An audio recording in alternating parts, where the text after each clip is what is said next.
Assalamu alaikum, I'm Aisha and you're watching Samaa News. Here are today's headlines.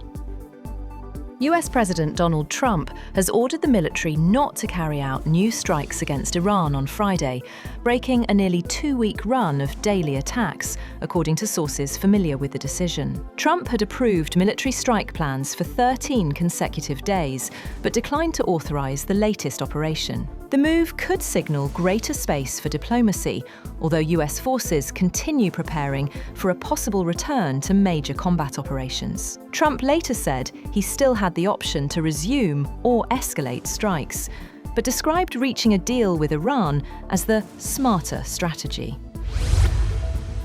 Yemen's Iran-aligned Houthi group has launched attacks on Saudi oil facilities along the Red Sea coast, while the United States has refrained from striking Iran for the first time in nearly 2 weeks. The Houthis targeted oil installations at 2 Saudi ports, according to reports. The US has not explained why it halted its campaign of strikes on Iran after 13 consecutive nights of military action. The pause comes amid heightened regional tensions following the collapse of an interim agreement and Iranian attacks on shipping in the Strait of Hormuz. Pakistan and Saudi Arabia have reaffirmed their commitment to regional peace and stability during a telephone conversation between Deputy Prime Minister and Foreign Minister Ishaq Dar and Saudi Foreign Minister Faisal bin Farhan Al Saud. The two ministers discussed the latest regional developments and reaffirmed the close and brotherly ties between Pakistan and Saudi Arabia. They also stressed the importance of continued diplomatic engagement and constructive cooperation to promote peace and stability in the region. India's Union Education Minister, Dharmendra Pradhan, has resigned amid mounting pressure over the nationwide NEET-UG 2026 paper leak controversy and weeks of student protests demanding accountability for alleged irregularities in the country's examination system. Pradhan said he had submitted his resignation to Prime Minister Narendra Modi, describing the decision as being in the larger interest of students and the nation's future. In his resignation letter, Pradhan said he was stepping down to ensure that India's youth would not become trapped in a web of confusion. Later, the Cockroach Janta Party formally called off its nationwide protest over the NEET-UG 2026 paper leak, saying it was withdrawing the agitation in good faith after the government accepted its demands. Announcing the decision after talks with government representatives, the party's chief spokesperson, Saurav Das, said the protest was being withdrawn with the understanding that the agreed reforms would be implemented within the promised timeframe. National spokesperson Ashutosh Ranka urged protesters gathered across the country to end demonstrations peacefully and return home. Pakistan is exploring a path towards a resumption of stalled US-Iran talks over ending their nearly 5-month-old war following a push initiated by China. 3 Pakistani sources said the exploratory discussions took place during a visit by Iran's Interior Minister Eskandar Momeni to Islamabad this week, his second within the last 10 days. All 3 sources cautioned that the obstacles to any talks with the US remain high. In a statement, China's foreign ministry said Beijing supports the mediation efforts made by Pakistan and other parties. US President Donald Trump has confirmed that Washington is holding talks with Iran to negotiate an end to tensions, expressing cautious optimism while acknowledging that Tehran is not yet ready to finalize an agreement.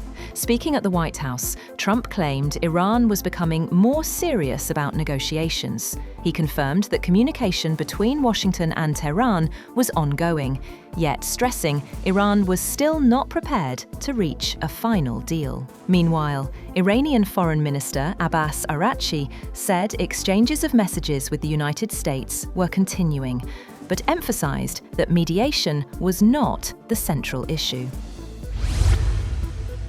President Donald Trump has issued a soft warning to China and Russia, urging them not to supply weapons to Iran. In a social media post, Trump said Chinese President Xi Jinping and Russian President Vladimir Putin had assured him they would not provide arms to Tehran. He added that any weapons support for Iran from either country would be very bad for them.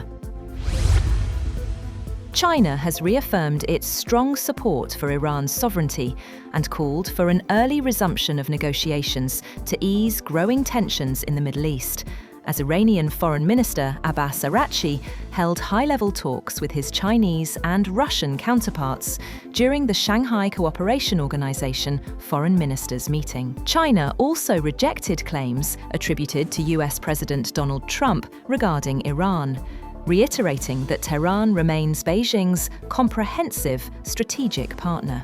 Wang said China firmly supports Iran in safeguarding its sovereignty, security, and national dignity.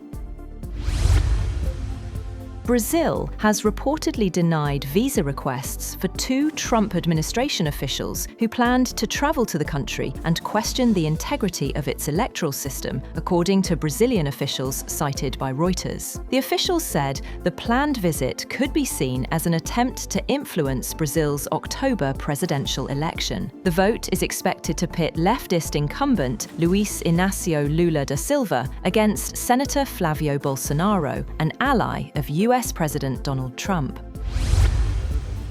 Iran's Khatam al-Anbiya Central Headquarters Commander, Major General Ali Abdullahi, has threatened to kill 1 US service member for every Iranian killed in the conflict. Speaking to Press TV, he said, "For every Iranian martyred, 1 American soldier will be sent to hell," warning Washington that Iran had prepared free and direct tickets to hell.